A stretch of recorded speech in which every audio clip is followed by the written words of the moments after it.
America great again. How can you be against? We are not going back.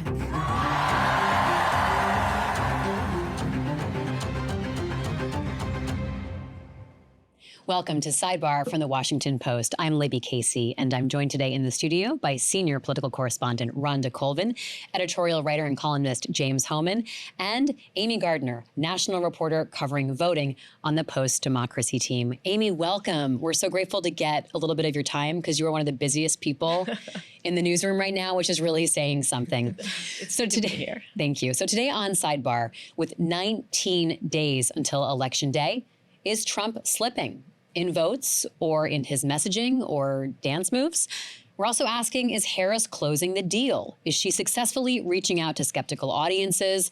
And is she motivating traditional Democrats? We'll look at the big picture of the presidential race. But first, today, we're zooming in on a few key swing states with reporters who are deeply focused on the places the election could be won or lost or get tied up in court challenges. We'll talk to Amy about what's going on in Georgia. Later, we'll talk to Yvonne Wingett Sanchez, a reporter covering voting issues in Arizona. And we'll check in with Michael Brice-Saddler, a local reporter who covers D.C. government and politics, but went to Michigan to talk to Black men about their enthusiasm or lack of enthusiasm for Kamala Harris. Amy, you are up first. So let's talk Georgia. You know, you focus on this state so closely, and on the very first day of early voting, which was Tuesday, and the second day, yesterday, Georgia smashed its first day early voting record, did the same thing yesterday. Among those to vote this week, 100-year-old Jimmy Carter. Correct. Jimmy Carter cast his ballot. What do you read from this high turnout?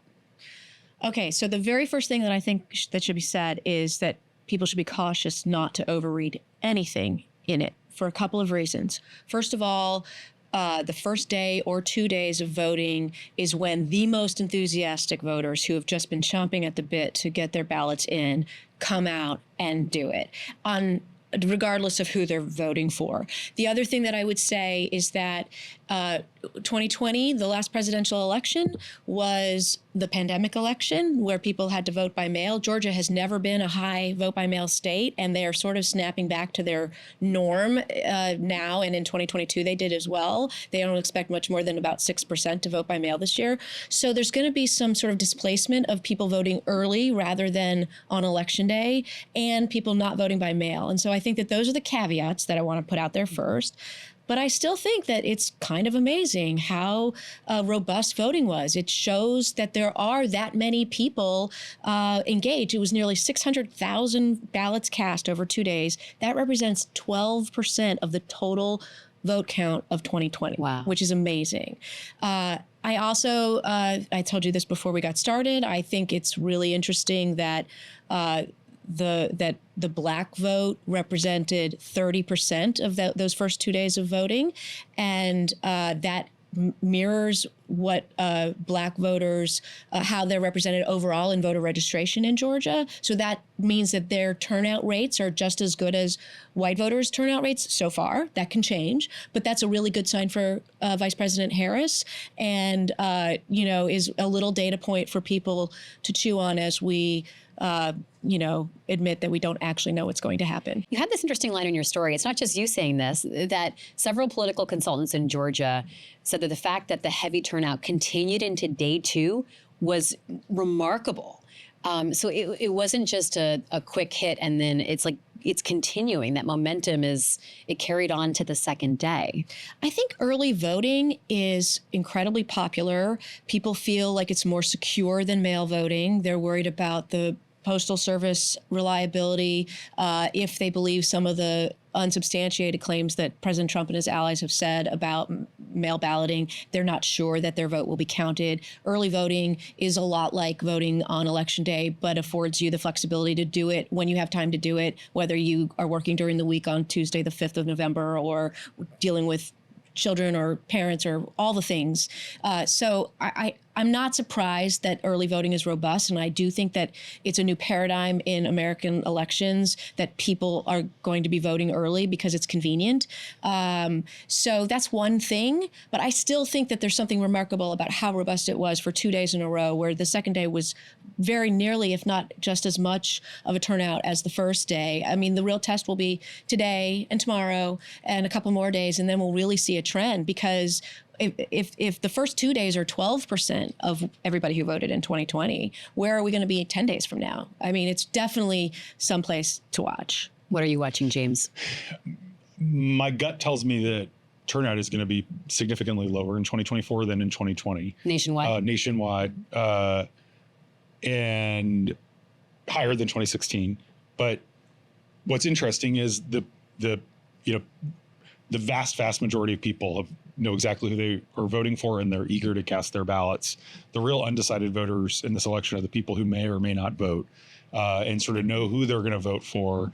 And one of the things that's interesting about the numbers Amy's talking about is that there's a heck of a lot more Republicans than 4 years ago, partly because Donald Trump is encouraging Republicans to go vote early. He had a rally in Atlanta on Tuesday at the end of the first day of early voting, and he said, go cast your ballot. If you didn't do it today, do it tomorrow, and then go get your friends to the polls. And essentially, Republicans are trying to play catch up in locking down their supporters so that they can spend the final days of the campaign trying to get those lower propensity, non-college educated white men to vote for Trump, who, if they vote, they'll vote for Trump, but there's a good chance they don't vote at all. The Harris voters are going to show up. Her base, they're going to be there.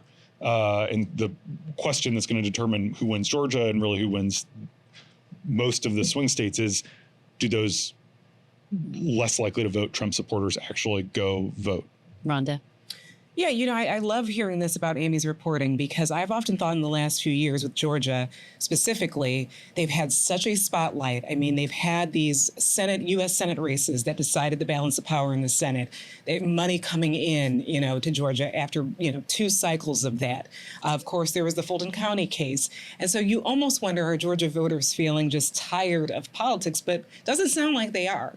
So I do think it's an interesting temperature check on civic engagement in a state that you would think would be very fatigued right now. And instead, they're lining up and doing it early. And it kind of matches reporting I've done in other states, where people are like, as soon as my state it will allow me to vote, I will do so, because you don't know if you're going to get sick. You don't know if, in some of the northern states, there might be a snowstorm or inclement weather. People want to get it out of the way. So that does show that a lot of people are taking this incredibly seriously. And with all the reporting we've done in the last year about, the double unhappy, it's people who are just fatigued with the choices that they have on the ballot, it really seems like people are engaged, at least in the early part of the election. I think that's right. And just one other point that I think is really interesting. The 4 or 5 counties that are considered sort of the core of Metro Atlanta are obviously the most important counties here, because that turnout will drive the result. And that is where the voters elected Joe Biden in 2020 in Georgia by only, 11,000 votes.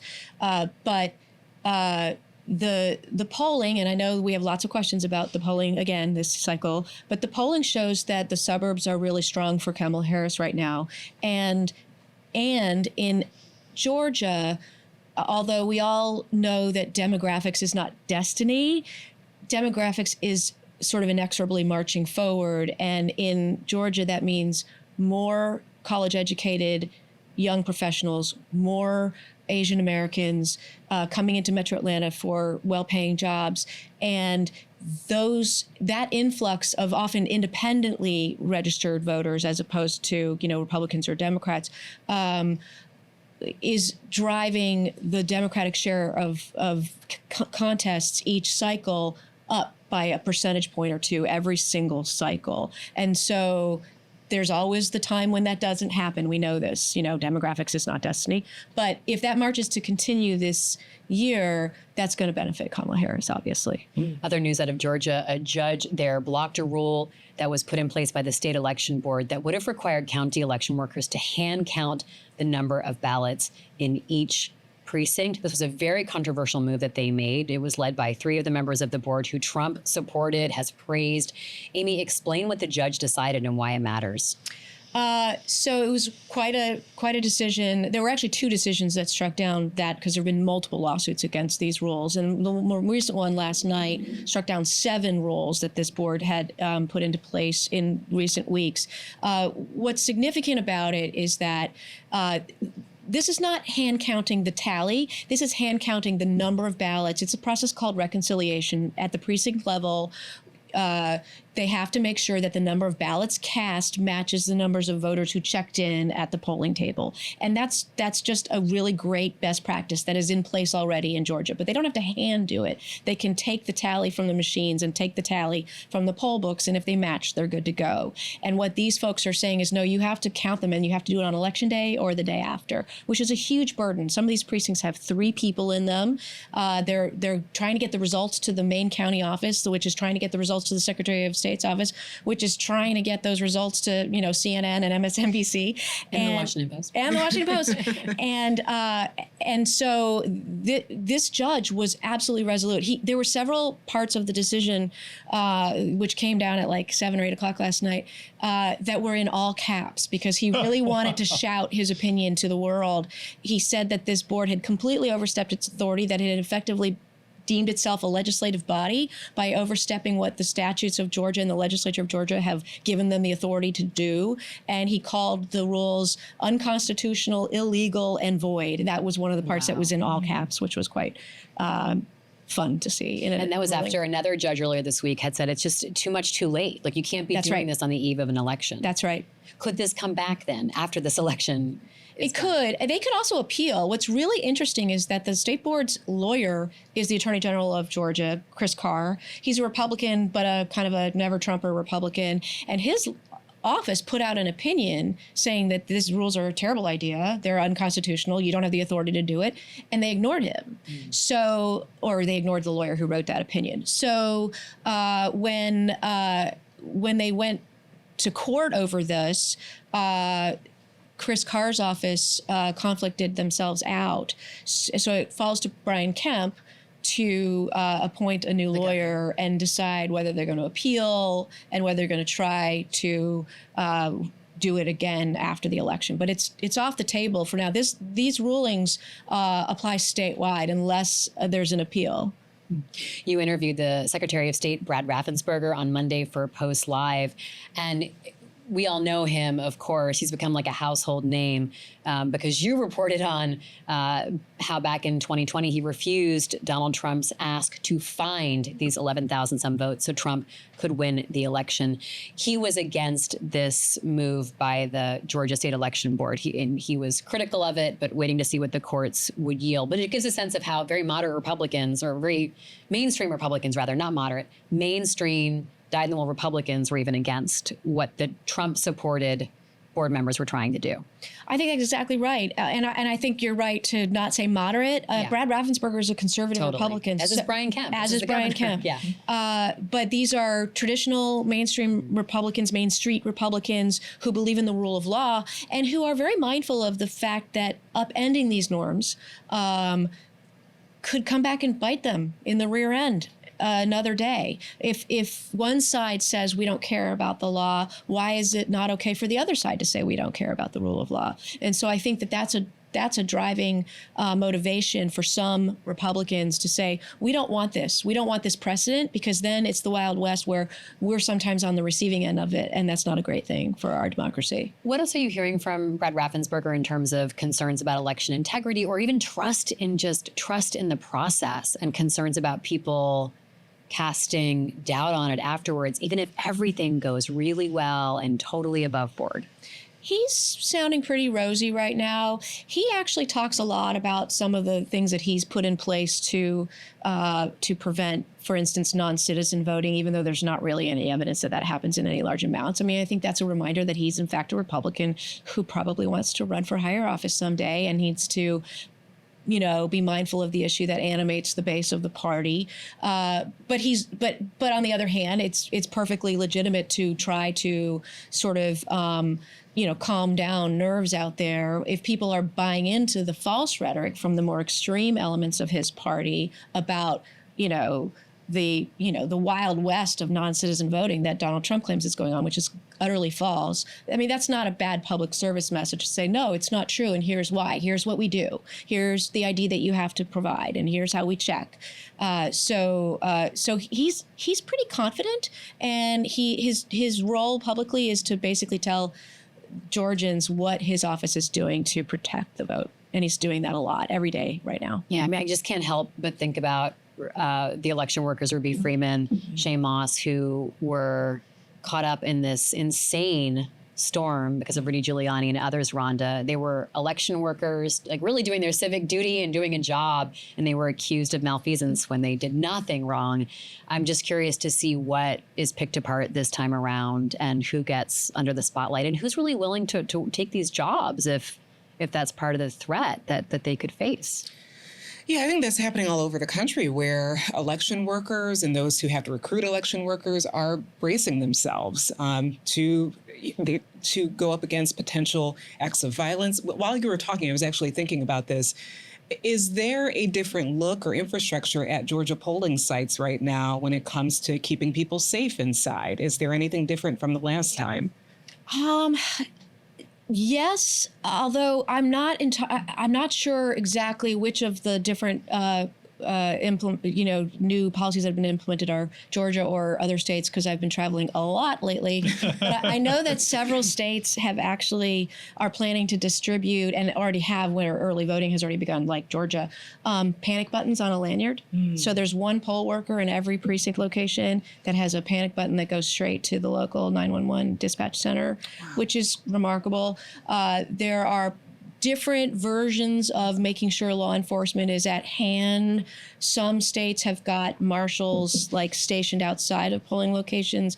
Other states are saying, especially southern states with a history of civil rights, issues, we don't want law enforcement at polling locations because that could actually have the opposite effect of what we want by intimidating voters, particularly voters of color. And some states, North Carolina is one, have actually done these election trainings for law enforcement for that very reason, to walk that balance beam of protecting voters and not intimidating voters. So that's a really interesting balancing act. Places have installed bulletproof glass. I'm really struck by the lanyard. The panic button around the neck, to me, is kind of jarring. And sad, to be honest. It says a lot of where we're at right now. Yeah, that's what I think too. Before we let you go, you've been reporting from North Carolina. You mentioned it. Do you have any sense of the fallout there from just the devastation that came from Hurricane Helene, and also the political fallout of Lieutenant Governor Mark Robinson, who's running for governor as a Republican, allegedly called himself the Black Nazi, lots of other stuff you can Google about that. Someone who just really has screwed up his own chances. Is that pulling down Trump's support? Do you have any sense of how things are? I don't mean this to sound heartless and awful, but the best thing that could have happened to Mark Robinson was that Hurricane Helene came along, because it changed the conversation really rapidly. And I don't say that callously, because that was a devastating storm for North Carolina. And I used to live there, and I'm very saddened by all the pictures of some of the western towns that have been completely knocked out, and the loss of life and loss of property. But Mark Robinson has receded in the rearview mirror in terms of the headlines. Do I think he's going to win? No. I think it's over for him, and I think everybody thinks that. Will it drag down Donald Trump at the top of the ticket? It could. That race is so tight right now, and so anything could make a difference, whether it's people just staying home because they're disgusted, and then of course you get to the reality of the effect of the storm. I mean, there's a massive diaspora that is still underway right now from that storm. People are living with their grown sons and daughters in Raleigh or Durham or Charlotte.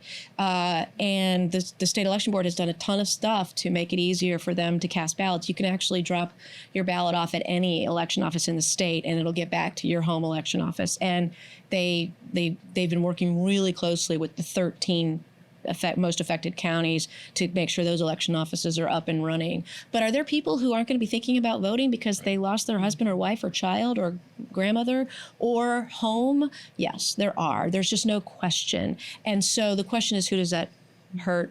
And I think that the answer is really visible in the reaction that Donald Trump's campaign is having right now, which is that they're clamoring to demand that state election officials and local election officials make all of these changes, most of which they already have made. So there's a little bit of sort of blame deflection going on there. Like the language is, you better make sure our vote is safe, when in fact, these folks have been working around the clock ever since Helene receded to do everything they can to make sure that the vote is protected.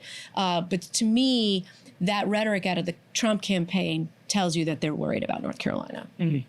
Amy Gardner, thank you so much. Everybody else, stick around. We'll be talking to our colleague, Yvonne Wingett Sanchez, about Arizona in just a moment.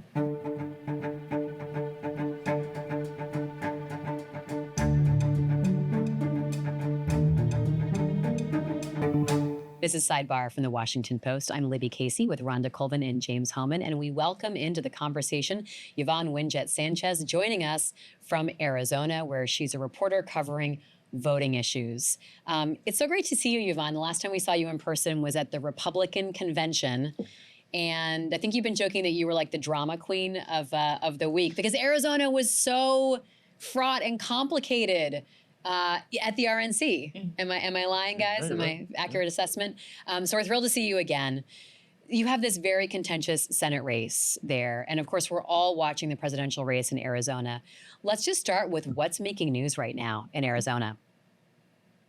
So as we speak, the courts are preparing to upload what have been sealed divorce records between the Democratic Senate candidate Ruben Gallego and his ex-wife, Kate Gallego, who is the mayor of Phoenix. These are records that allies of Republican candidate Carrie Lake have been trying to access and have been really describing and casting as like potentially bombshell information that are going to, could reveal really important details about who Ruben Gallego is and perhaps why he's disqualifying to hold this office. It's really been described and cast as like an October surprise.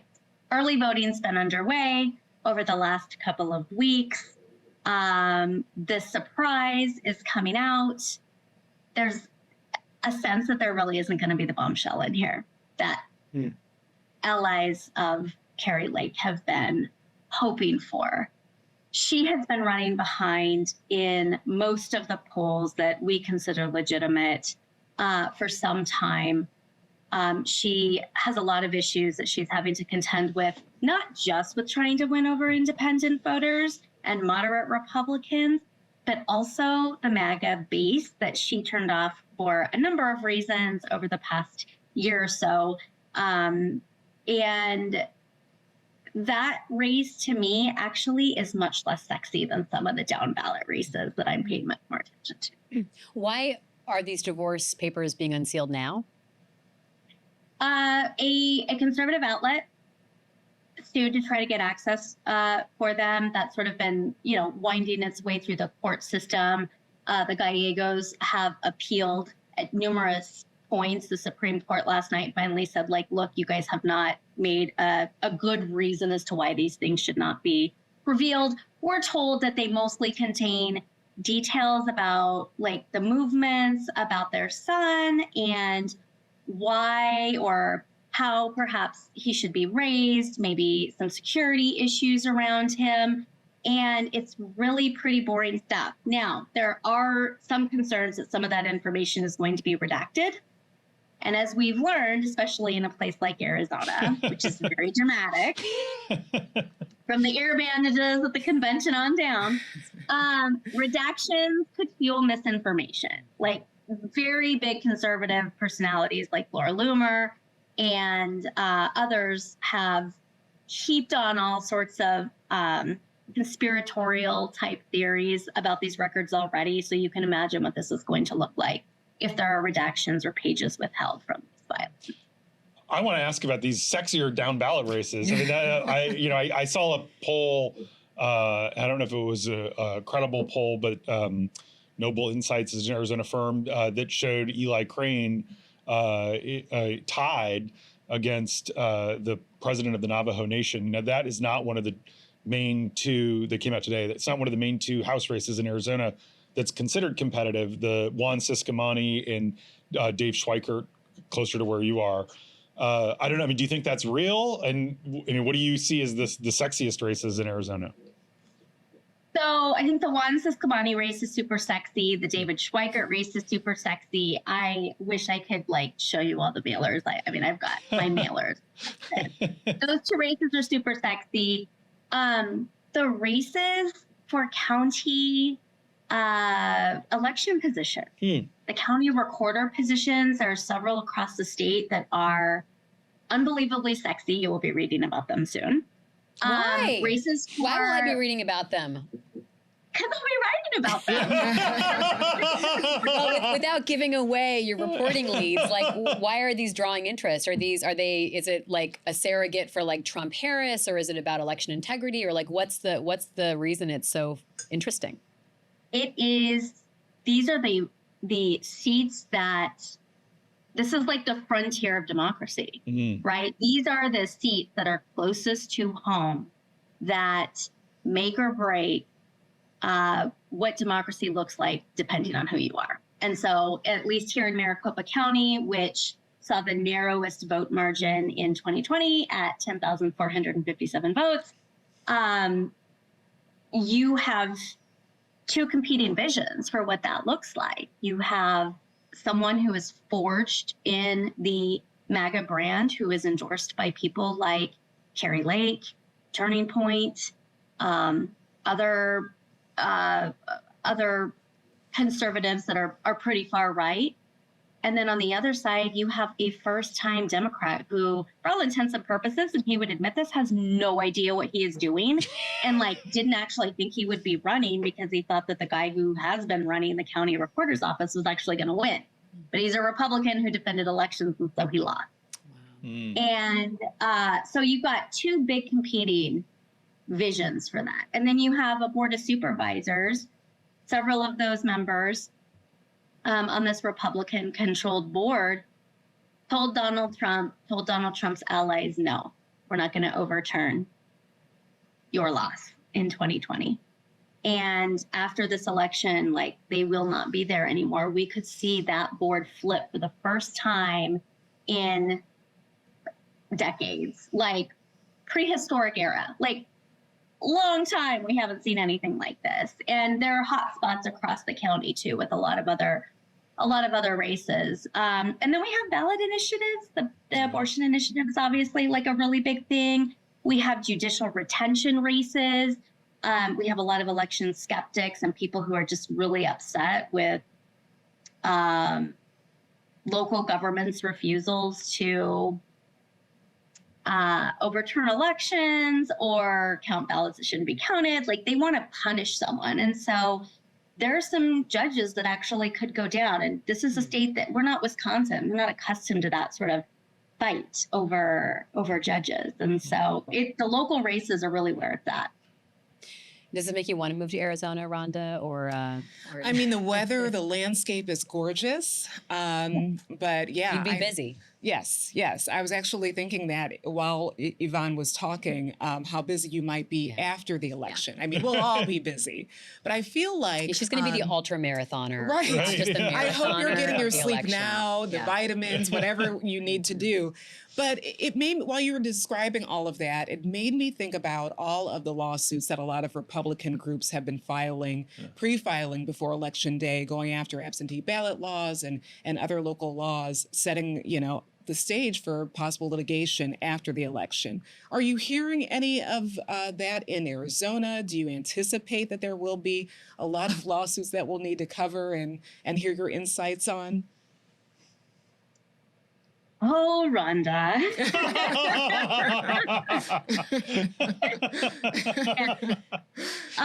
There's already litigation that is, as you mentioned, laying the groundwork for everything from the identities of people who were recently flagged as not having perhaps shown their citizenship records to election officials when they were registering to vote a long time ago. They are, for all intents and purposes, as far as we know, citizens. It's just a record-keeping issue between systems.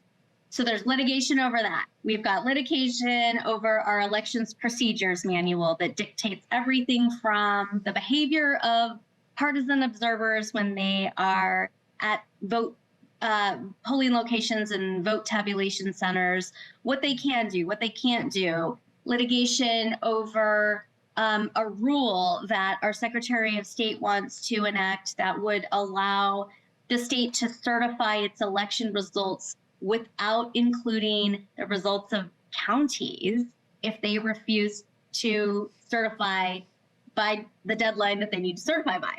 So, and we've seen that. That happened in 2022 when a county down south, Cochise County, tested the limits of its authority, and you'll be reading more about that.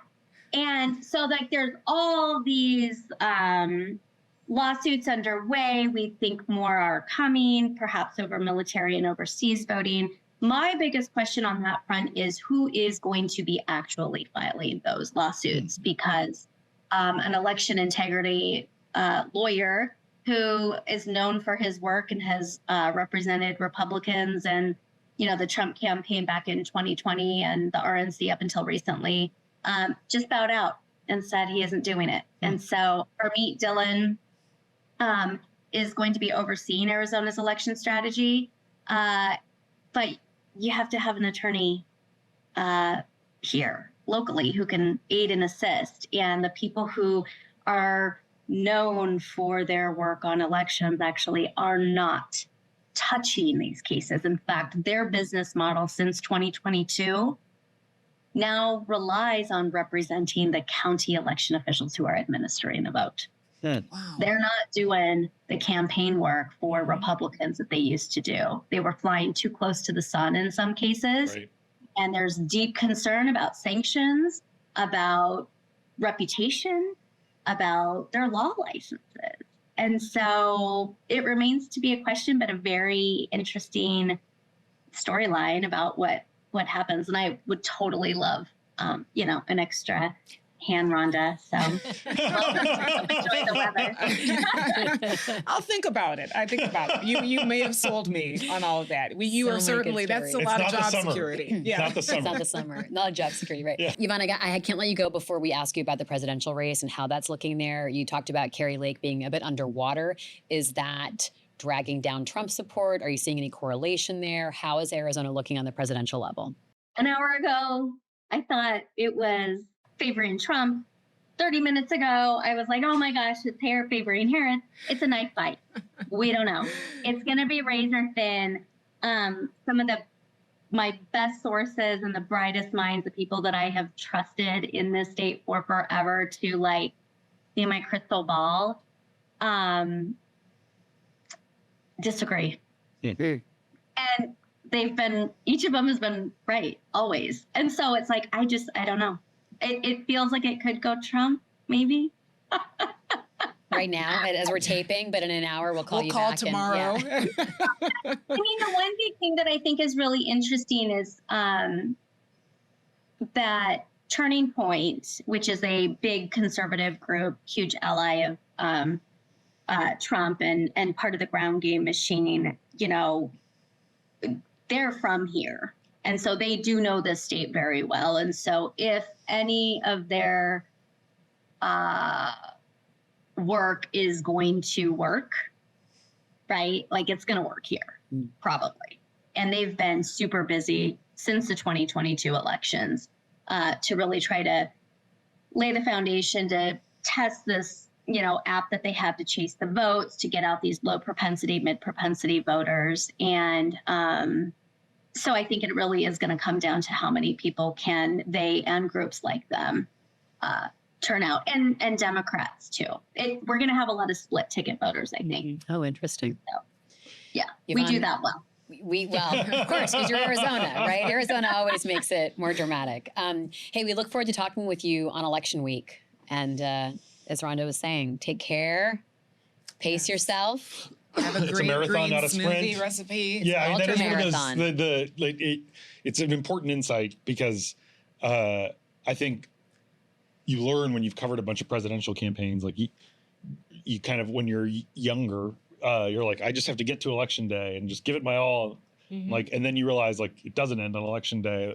Obviously in 2020, that was especially true, but like you kind of have to think about election season. You know, we talk about election week, election month, but it really is a whole season. It's true. Yeah. I've ordered my turkey and I've ordered my ham, and like beyond that, like Thanksgiving is canceled. Like, You're ready. You're ready. You're ready for anything. You're ahead of me. You're ahead of me. Well, we'll see you at Thanksgiving. Thank you so much, Yvonne Wingett Sanchez, covering Arizona for the Washington Post. We have one more special guest coming up, Michael Brice-Saddler, who's going to be talking to us about Black men in Michigan and what he learned on a recent trip there. Stay with us.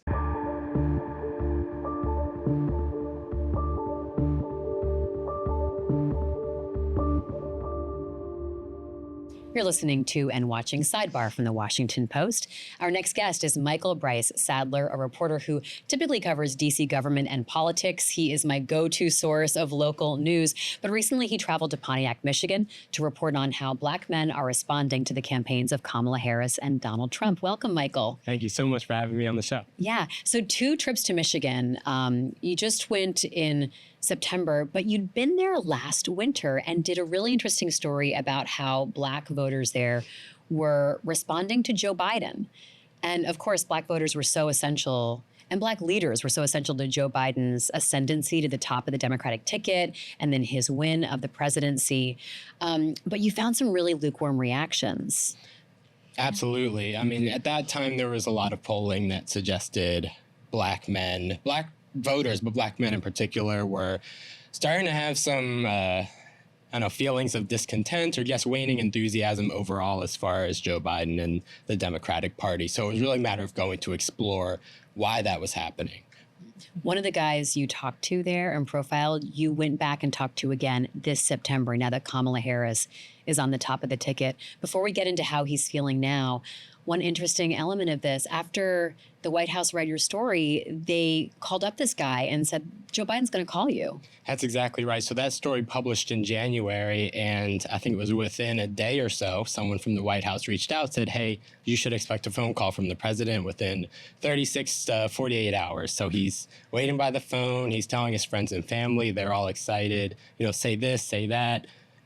You don't get to talk to the president very often, let alone call you. So there was a lot of enthusiasm. And keep in mind, this is a voter who was feeling that the Democratic Party wasn't speaking to him very much. He didn't see himself in any of the platforms, including Joe Biden's, and he felt that he didn't have a seat at the table. And this was kind of an olive branch being extended. So I was optimistic at how that would go, and then the call never came. Biden traveled to Michigan days later. So the thought was, okay, maybe he'll invite Brian to an event or arrange a time to see him. And he kind of came and went. And Brian never heard from the president. It's kind of so symbolic, isn't it? Wow, that speaks volumes. Yeah. So when you went back in September, how was Brian and how were other people that you talked to feeling about Kamala Harris, the first Black woman to be at the top of a presidential ticket? Right. I was so interested to see, and I was expecting a range of responses just like I got in December. And I would say even compared to then, the responses were all across the board in terms of how people felt. I mean, I would say generally there was an uptick in enthusiasm, I think in part because we're closer to the election now, but I think also because for a lot of Black men, Biden, it was either, man, this guy has no chance versus Trump, or what do I have to be excited about? In 2020, a lot of these men cast their votes for Biden. I think there was this groundswell of social justice movements and energy to defeat Donald Trump. There are a lot of promises made and excitement about things improving, and they haven't exactly felt like things have improved, especially when it comes to economics. I was in Pontiac. It's a really financially strained area of Michigan, and these folks have pocketbook issues. They have kitchen table issues just like everyone else, and they're kind of saying, okay, I've cast my vote for Democrats over and over and over again. There's almost an expectation now around election time that I'm going to do that, and I don't feel like, A, my outcomes have changed, and B, that the Democratic platform is really trying to court me like I feel like they are trying to court these other demographics of people. Did they feel courted or paid attention to by Donald Trump? It's interesting. No, by and large, no. I think what you saw is a lot of messaging from Donald Trump reaching these men more effectively than messaging from the Biden administration. For example, when I went in December, one of the things I heard from a former councilman there is, I have to explain to people that because of ARPA, we have a program in this city where your grandma can get her roof repaired. We have these things because of a bill that the president signed. But that message is not getting through unless that councilman goes and tells these people. So it's like, how do you communicate to folks that the things you're seeing are improvements led by the person you voted for? There was a huge disconnect. But when it comes to, Trump's name was on the checks.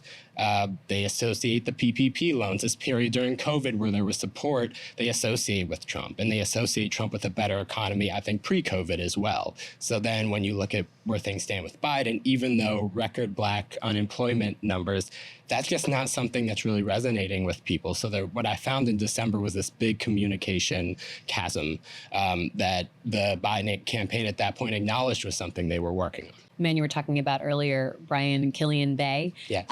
He has gotten a really good job since you talked to him last December. Now in September, he has a good job. He's still not enthused, and he's not connecting his personal economic situation with Kamala Harris. Why not? Is there something that she could be doing to sell him on her?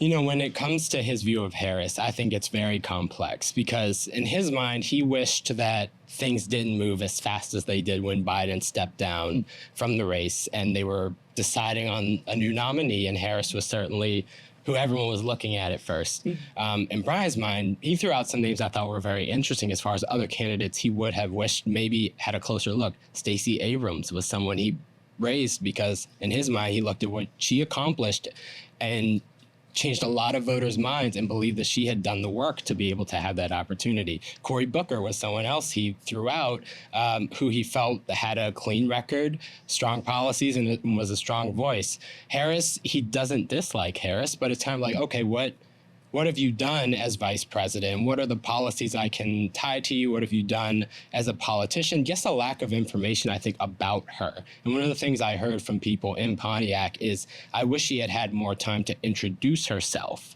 to voters instead of this rushed, abbreviated process where folks have had to do a lot of work on their own to learn who she is. And some people are more willing to do that work than others. So now that you've written about this story out of Pontiac again, has the White House reached out to Brian? So the Harris campaign did reach out to Brian pretty much right away. And they let him know that, because Harris was in Detroit yesterday, or 2 days ago. But she had an event. It was aimed toward, I think it was a focus group she was doing when she was actually interviewing Charlemagne the God. And they invited Brian to attend this focus group where they were watching this interview. And she came in and they did a little photo op. He didn't really have a chance to talk to her, which was disappointing, and I'm not exactly sure why, but he talked with members of her staff, and I think they had gotten the message as far as needing to talk to him in a meaningful way. And they also sent him the blackmail agenda that she had just put on her website and just said, you should check this out. And the last I heard is he's still looking at it. So I'll be curious to see if this has changed his mind. That's what he wanted. Black men, this is for you. That was the kicker of the story. And she's tried to do that. So we'll see. Rhonda, how seriously is the Harris campaign taking this concern? Like, not thin, but porous support from Black men. They have the support, but they need it in really strong numbers in order to win the election. Yeah, well, in the last few weeks, we have seen her book time on podcasts that are popular with younger Black voters specifically. So I do think that they are having a targeted approach right now in trying to reach Black voters. But honestly, while listening to Michael speak, I think there are other philosophical issues at play here, too. Like James mentioned, Democrats have a messaging problem. Democrats will tell you they have a messaging problem when they pass things and never really, talk about those things on the road. But I'm also listening to you and wondering if there is a voter apathy issue, which is usually consistent in marginalized groups, that you just feel like no one comes to your church service until it's time for election day. That's something in the Black community that a lot of people talk about, that they don't see that politician until the Sunday before election day. Yeah. So I'm just wondering if that's at the core, too, that you mentioned that the one voter, it's not that he dislikes Harris, it's just, he doesn't feel that type of connection. And he's also looking at, the bigger problems that are at play that he's seeing and experiencing, and applying those to how he feels about this administration. That's exactly right. Apathy is the number one word when people ask me about what I found that I usually come up with myself. Just this discontent of feeling, again, you look at black men and how they've turned out for Democrats in the past couple of presidential elections, and it's clear far and away when it comes to men, they lead the pack, but they don't feel like there's dividends for that. And then there's almost like, and we saw this with some of the reaction to what former President Obama said, this admonishment or this feeling of, hey, what are you doing if you think differently from going with the Democratic Party? And it's almost like this shame or taboo for not just getting with the program. And also his message was also tinged with a little bit of like, don't be misogynistic, Yes. right? Don't not vote for the black woman. Right, which I think is very complicated or nuanced, I would say, in the sense that, of course, misogyny is always going to be a factor when you're talking about how men view a woman candidate. But, you look at, again, how black men have turned out, even with Hillary Clinton, compare white men and black men. And then have we seen white men get any type of message like that as far as their support for the Democratic Party? It seems like, I think for a lot of black men, there's a lack of ability to be an individual. You're kind of spoken as a monolith. And what I heard from a lot of folks is, hey, I just don't see any messages targeted to me. It's like, you need to find yourself in these policies that might help. But I see LGBTQ folks with things clearly labeled and directed toward them. I see Asian Americans got an anti-Asian hate bill, which is not exactly what it was, right? But people hear that type of thing and they say, okay, well, what about black men? They look at Biden's platform. We're going to give black women a black woman vice president, Supreme Court justice appointee. And it's like, okay, what about black men? And you can kind of understand where they're coming from, especially with the loyalty that they've shown. And then we have seen Harris, I think, finally over the past few days really be aggressive in saying, this is my agenda for black men. And even if it's a matter of repackaging some of those things and explaining more explicitly how they will serve black men, I think that's what some folks are looking for, even if it's, I don't want to say surface level, but just a true acknowledgement that we need to be targeted just like everybody else, and you can't take our vote for granted. Mm-hmm. I'll be very curious to hear if some of the voters that you've been talking to and staying in touch with feel appeased by that, feel heard and acknowledged by that. And I also can't wait to hear who they end up voting for once you talk to them after election. I agree. I'm very curious. I think all of the things that Harris is doing right now will help, because it's hard to blame her. She came in, I won't say at the 11th hour, but maybe the 9th or 10th hour. And she's had to do a lot. Certainly made the day a lot longer for all of us. Suddenly we were back at like hour 2. Yeah. I mean, but she's had to do a lot to sell herself to many groups. To everybody, right? So you talk she's trying about to sell herself to Republicans and everybody. Exactly. Yeah. So there was a lot of sympathy for that and understanding. Among the people you talked to? Yes, among the folks I talked to. There was an understanding that she hasn't had a chance to do it the right way, but that doesn't make up for perhaps the sins of the Democratic Party when Biden was still the nominee. And one of the experts I spoke with made an interesting point, wondering if perhaps the Democratic Party looked at the huge support they got from black men in 2020 and maybe took that as a true endorsement of Biden or the Democratic platform as something they really bought into versus a reflection of what was going on at that time as far as the social justice movements and energy to defeat Donald Trump, and perhaps resting on their laurels a bit instead of continuing to court this crucial voting bloc.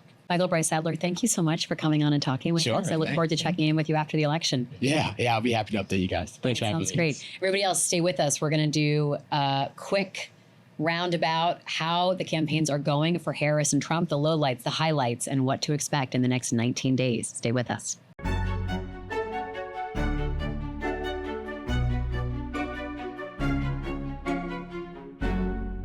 We're going to finish up Sidebar today by talking about the final stretch to the election. So let's talk about what they're trying to do to build and reach new audiences. Rhonda, let's start with Kamala Harris. What is she doing? Who is she talking to?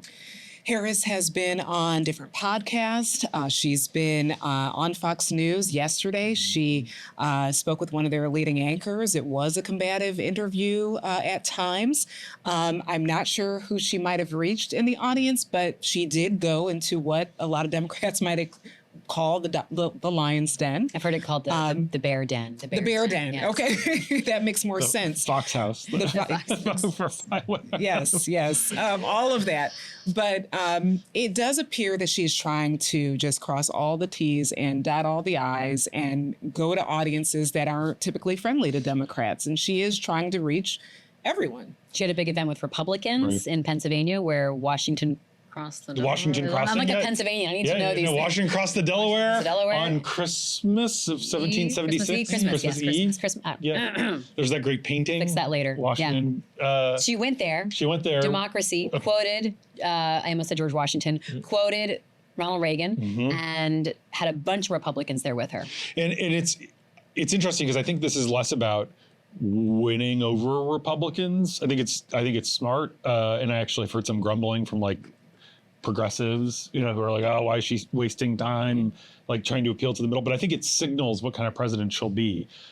She says she'll have a Republican in her cabinet. She's outlined some ideas in the last few days about some kind of like group that Republicans will be a part of to weigh in on policy. And I think it's about kind of signaling that she is not the same candidate she was in 2019 when she sought the Democratic nomination and really moved to the left. I think it's about sort of trying to basically close the deal. Harris and Brett Baer really mixed it up. And I mean, some people are saying it was like a win for both of them because Fox News got something they wanted, which was this contentious, buzzy interview. And Harris showed that she can do this. I mean, I think one reason to do it is because it shuts down the continuing media narrative of like Harris won't do the tough interviews. So it finally dispatches with that so everybody can move on. Because even if people aren't sitting down and watching Fox News, they're hearing this constant, incessant, she won't. So now she's done it. Well, let's listen to a clip from the Fox News interview. So this is Brett Baer talking to Harris about Trump's supporters. And you'll see that she both defends herself and also pivots to criticize Trump, something she's doing a lot more of recently. It is not supposed to be a cakewalk for anyone. So are they misguided, the 50%? Listen, are they stupid? What is it? I would never say that about the American people. And in fact, if you listen to Donald Trump, if you watch any of his rallies, he's the one who tends to demean and belittle and diminish the American people. He's the one who talks about an enemy within, an enemy within, talking about the American people, suggesting he would turn the American military on the American people. We asked that question to the former president today. Harris Faulkner had a town hall, and this is how he responded. I heard about that. They were saying I was like threatening. I'm not threatening anybody. They're the ones doing the threatening. They do phony investigations. I've been investigated more than Alphonse Capone. He was the greatest gangster. No, it's true. Harris sitting down with Brett Baer. What did you make of that exchange? It's a Rorschach test. It was amazing last night in real time. Conservative friends who watch Fox all the time were texting and saying like, "Oh my gosh, she's melting down." And then like liberal friends were like, "Oh my gosh, she's really holding her own, and she's like really well prepped, and she's like showing that she's tough and strong." And it was. I mean, I think it was a Rorschach test where if you were inclined not to like Kamala Harris, you're sort of like, she's not answering the question or whatever. And if you are inclined to like her, I think you come out of that thinking she's willing to do it. So why do you put your energy into that? And what else should she be putting her energy into in the last 19 days? She has to close the deal. She has not closed the deal. As I said earlier in our conversation, the undecided people are the people who know who they're going to vote for but may not vote. And she needs to get her people out.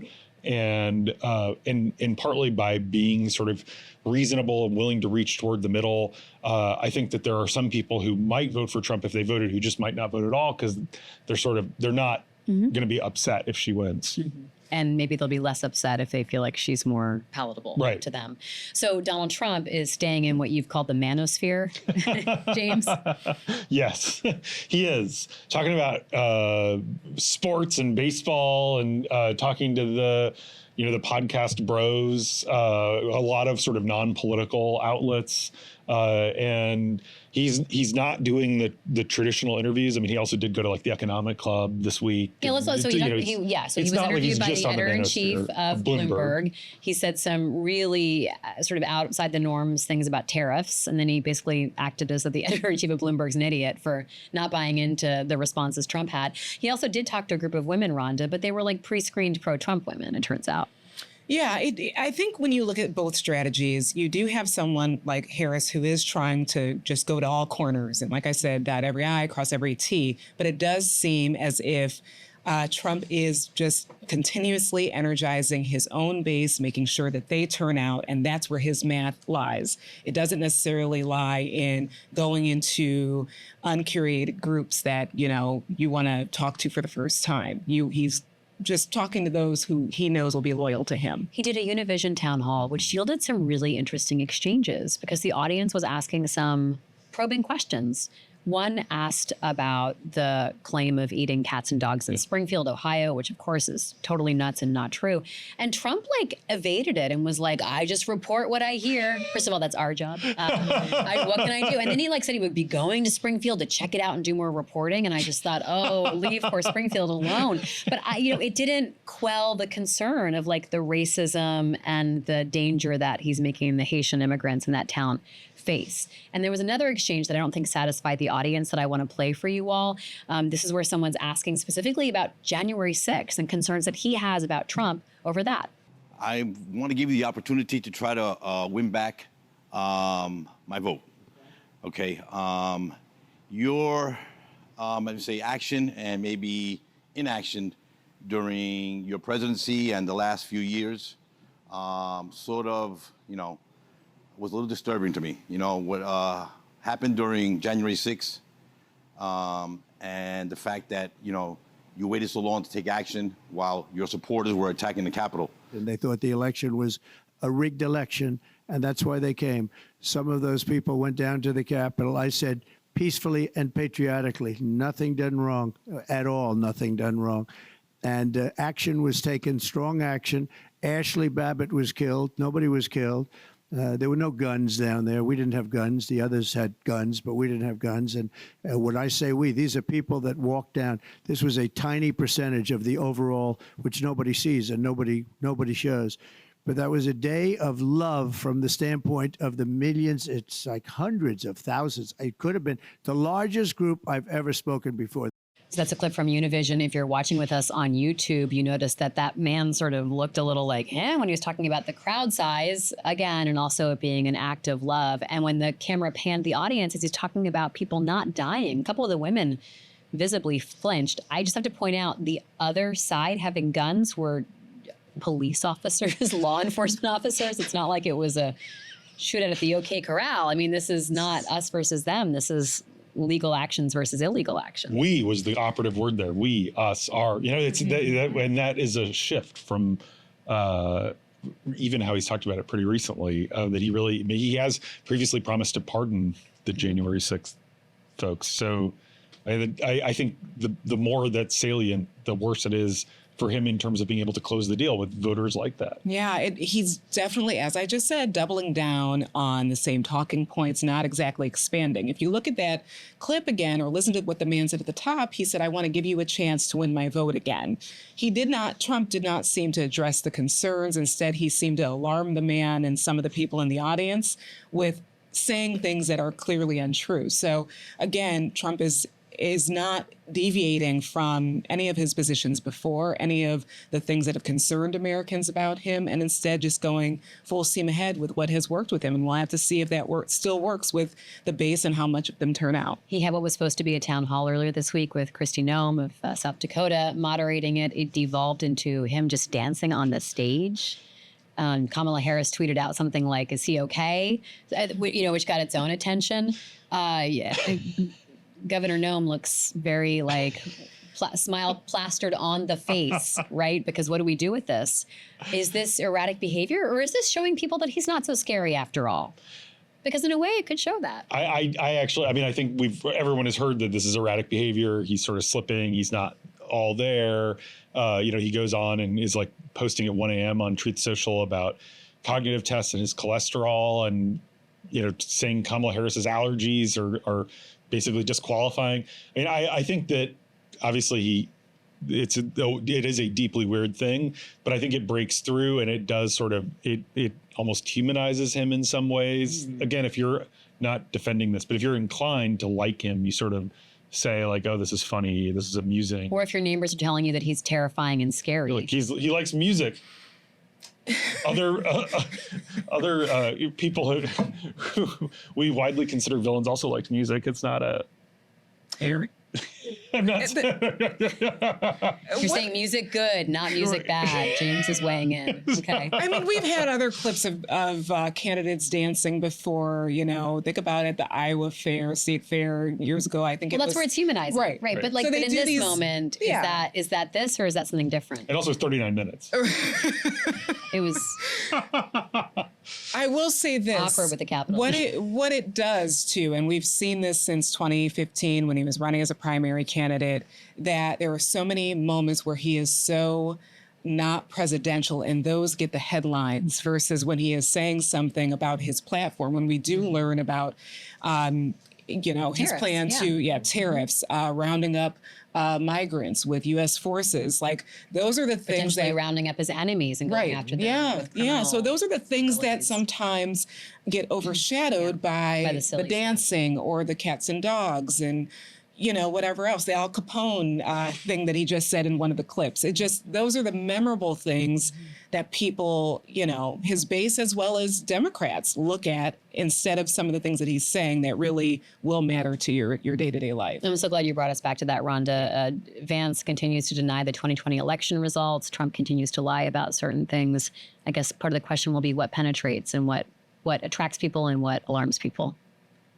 Yeah. So to answer the question, we don't know who's slipping. We don't know. We don't know. We just don't know. We don't know where this could go. It really is, as one of our guests said earlier, on a razor's edge, nationwide, not just in Arizona. Final thoughts? See you next week. Yeah. Yeah, I mean, it really is 19 days. There's not going to be another debate. It is just like running the traps. Like both candidates are going to Pennsylvania a bunch more this week. I mean, it is just like we are in the home stretch and both are trying to close strong. I'm not sure that, Trump is running. I talked to a Republican who's close with the Trump campaign this week, and he said it doesn't feel like Trump has the killer instinct that he did 8 years ago, that in 2016, even though he was a neophyte, obviously Access Hollywood happened, but Trump was just a lot more kind of like sharp and aggressive. And this time, this guy said that's sort of lacking in Trump himself and kind of like a lot of the Trump inner circle, which I thought was interesting. And, who knows if that ends up mattering or not. Yeah. So I think we'll see more of the same from both candidates. For the And next... voting's already happening. Yeah. Okay. Here we are. See you next week on Sidebar. Thanks so much, Rhonda, Colvin, James Hohmann. I'm Libby Casey, and thanks to all of our Washington Post guests. Next week, we'll check in more with folks who are on the trail to see what they've learned on down ballot races as well as at the top of the ticket. Talk to you then.